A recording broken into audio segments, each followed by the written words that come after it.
Good evening everyone, कैसे हैं आप सब लोग। मेरा नाम है राहुल और मैं दूंगा आपको सीडीपी का प्रैक्टिस सेट। शाम को बज रहे होंगे 7 PM, ठीक है। कुछ थोड़ी सी ट्रिक्स, कुछ थोड़े से एक्सपेक्टेड क्वेश्चंस और इसकी प्लेलिस्ट बनी हुई है हिंदी की भी और साइकोलॉजी की भी, तो आप वहाँ से भी और वीडियोज़ देख सकते हो। Rahul Pandey official Telegram channel है, ज्वाइन कर लेना, जहाँ पर आपको इसकी PDF वगैरह मिलती रहेगी। ओके, पहले क्वेश्चन से स्टार्ट करेंगे। आगमन विधि पूछा है। देखो, जब भी आपकी प्राइमरी क्लास जो होती है, प्राइमरी क्लास कौन सी, 1st to 5th, उसमें पढ़ाने की सबसे अच्छी विधि कौन सी, आगमन विधि, ठीक है। उसमें बताना है कि इसका कौन सा सिद्धांत है। तो ये काम करती है विशिष्ट से सामान्य की ओर, इस सिद्धांत पर काम करती है कौन सी विधि, आगमन विधि। बाकी सामान्य से विशिष्ट की ओर, कठिन से सरल की ओर और अज्ञात से ज्ञात की ओर, ये कौन सी है, निगमन विधि। निगमन विधि में क्या देते हैं, पहले हम नियम देते हैं, फिर हम उदाहरण देते हैं। निगमन विधि को इंग्लिश में क्या बोलते हैं, डिडक्टिव मेथड। इसे क्या बोलते हैं, इंडक्टिव। आज से आगमन, आज से उदाहरण से नियम की ओर चलते हैं, ठीक है, याद रखना। और सामान्य से विशिष्ट की ओर, ये और किसका कौन फॉलो करता है इसे, तो विकास, हमारा जो विकास होता है ना, वो सामान्य से विशिष्ट की ओर होता है। नेक्स्ट, मौन वाचन के लाभ बताने। तो मौन वाचन देखो, शक्ति का विकास होता है, एकाग्र शक्ति बढ़ती है, आत्मीकरण कर पाता है विषय वस्तु का, तो आंसर हो जाएगा ये सभी। नेक्स्ट, उपचार। शिक्षण की आवश्यकता कौन से छात्र को होती है, उपचार। पहले तो बताओ, उपचार से पहले हम क्या करते हैं, निदान, निदानात्मक करते हैं। निदान में क्या पता है, कमी, कि बच्चे में क्या कमी है, कहाँ नहीं, कहाँ गलती हो रही है, कहाँ सीख नहीं पा रहा, फिर उसके बाद करते हैं उपचार। तो जो छात्र बीमार रहते हैं ऐसी कोई बात नहीं। सृजनशील बच्चों को तो कोई ज़रूरत ही नहीं उपचार की। आदिवासी बच्चों के लिए ये तो बिल्कुल ही सेंस नहीं बन रहा है इसका, ठीक है। तो जो कक्षा स्तर के अनुकूल प्रगति नहीं कर पाते ना, जो बच्चे कक्षा से पीछे रह जाते हैं, जो बच्चे कक्षा के साथ नहीं चल पा रहे हैं, या जो बच्चे को समझ में नहीं आ रहा है, थोड़े से लेट समझ में आता है, या कहीं ज़्यादा उन्हें डाउट हो रहे हैं, तो उन्हें पहले निदानात्मक परीक्षण करेंगे, फिर उन पर उपचारात्मक शिक्षण करेंगे, ठीक है। आंसर क्या हो जाएगा इसका, बी। नेक्स्ट, भाषा शिक्षण का कौन सा सिद्धांत है, रुचि, प्रेरणा, क्रियाशीलता, तीनों सिद्धांत हैं भाषा शिक्षण के। नेक्स्ट, कौन से रंग का पट छात्र के लिए सर्वाधिक उपयोगी, अच्छा बताना कौन सा है। अच्छा, सोच लिया, बिल्कुल चुन लिया ना। और क्या चुना होगा आपने, काला, यही चुना है ना। तो मैं आपको बता दूं ये गलत है, ठीक है। तो आंसर क्या होगा इसका, हरा। बताओ क्यों। आजकल आप जितने भी विद्यालय देखोगे ना, उसमें कौन से लग रहे हैं, हरे कलर के बोर्ड, और यही ना मानक तय कर दिया गया है, हरा।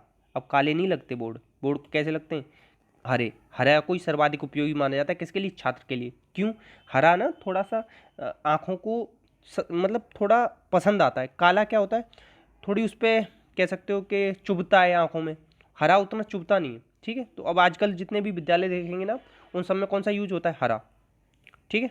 और आप इसे ना नेट से भी कंफर्म कर सकते हैं अगर चाहें तो, क्योंकि मुझे भी जब मैंने क्वेश्चन पढ़ा ना, तो मैंने खुद काला लगाया था, ठीक है। नेक्स्ट, कविता शिक्षण में कौन सी विधि अमनोवैज्ञानिक है, अमनोवैज्ञानिक बतानी कविता शिक्षण में। तो मैं तो कहता हूँ कविता शिक्षण में क्या, किसी भी चीज़ के शिक्षण में व्यास विधि, मतलब व्याख्यान विधि, इससे थोड़ी ना सीख पाते हैं बच्चे।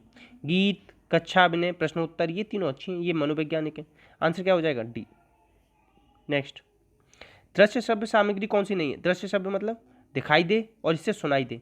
दूरदर्शन, चलचित्र, कंप्यूटर होता है। मानचित्र, मानचित्र सुनाई कैसे दे जाएगा, मानचित्र में कोई स्पीकर थोड़ी ना लगे होते जो बोलेगा।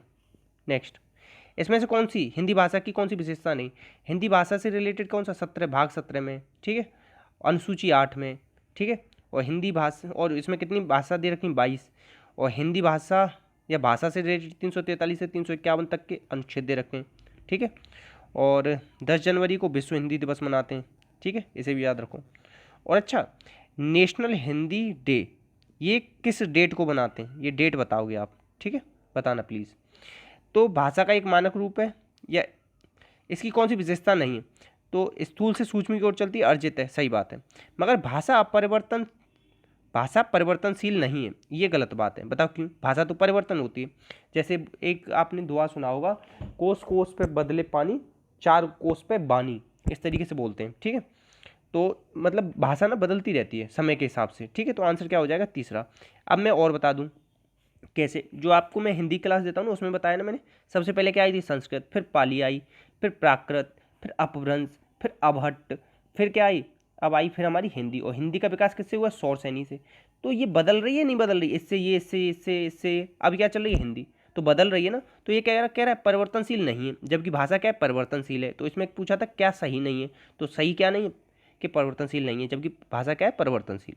नेक्स्ट, नहीं समझ में आया तो कमेंट बॉक्स में पूछ लेना, वहाँ बता दूंगा। और पाठ्य पुस्तक के कौन सा सूत्र निर्मित नहीं होता, स्थूल से सूक्ष्म होता है। ठीक है, स्थूल से सूक्ष्म समझो, पहले बच्चे को पेड़ के बारे में बताओगे, सीधे ये नहीं बताओगे कि पत्ती होती है या जड़ होती है या उसमें ये कहने लग जाओ कि ऑक्सीजन बनाते हैं। पहले क्या बताओगे, सबसे पहले पेड़, ये क्या होगा, स्थूल, फिर छोटे छोटे उसके भाग बताओ। सरल से कठिन चलता है, ज्ञात से अज्ञात चलता है, मगर सूक्ष्म से स्थूल नहीं चलता। आंसर हो जाएगा सी, नहीं पूछा है। नेक्स्ट, अच्छा नेक्स्ट है, अपने कार्यों के परिणाम को करने और अनुभव करने को क्या कहते हैं, तो ये होता है सक्रिय अधिगम। कौन सा होता है, सक्रिय अधिगम।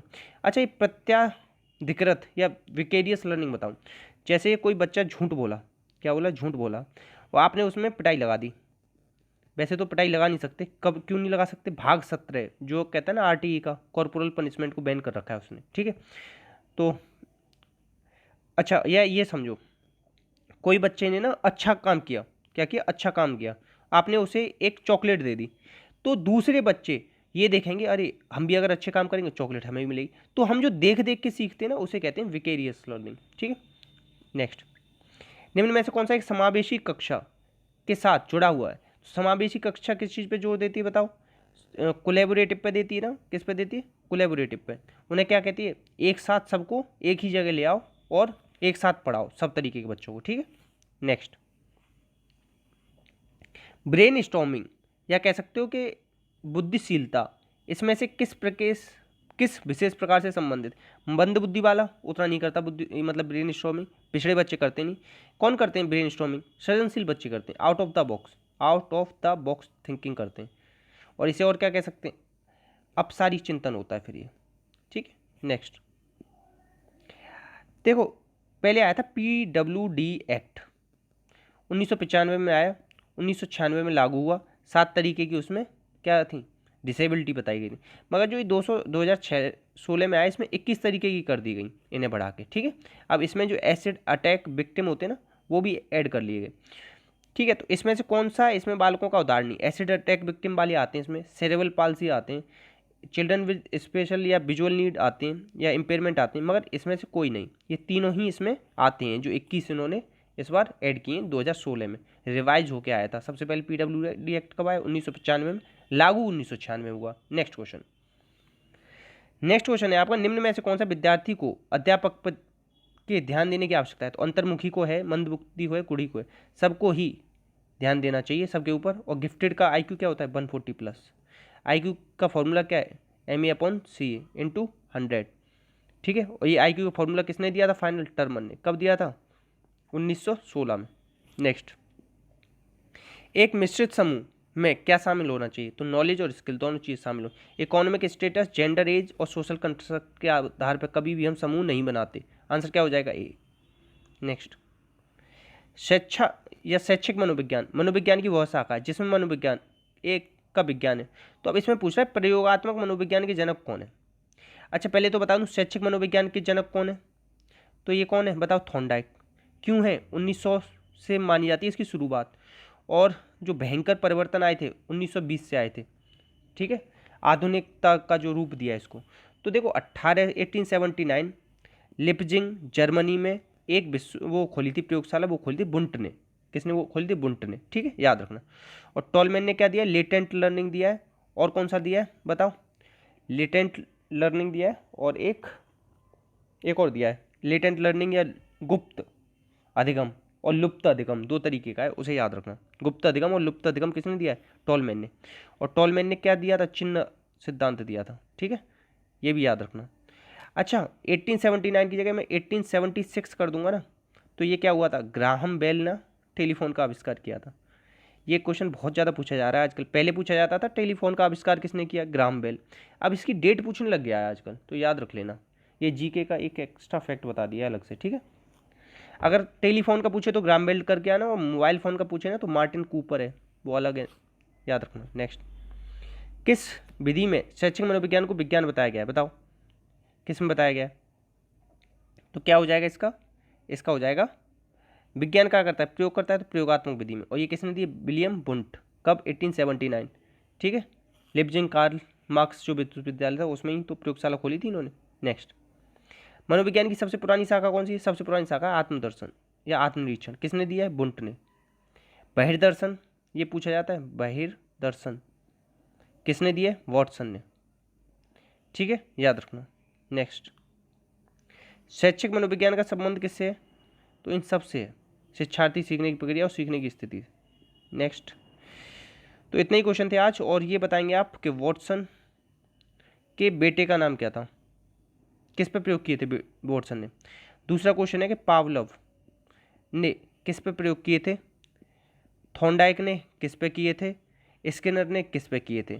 ये 3 नाम बताने हैं आपको, ठीक है। और वॉटसन के बेटे का नाम बता दो तो सोने पे सुहागा होगा। बाकी अपने अपनों का ख्याल रखना। इसी के साथ जय हिंद, जय भारत।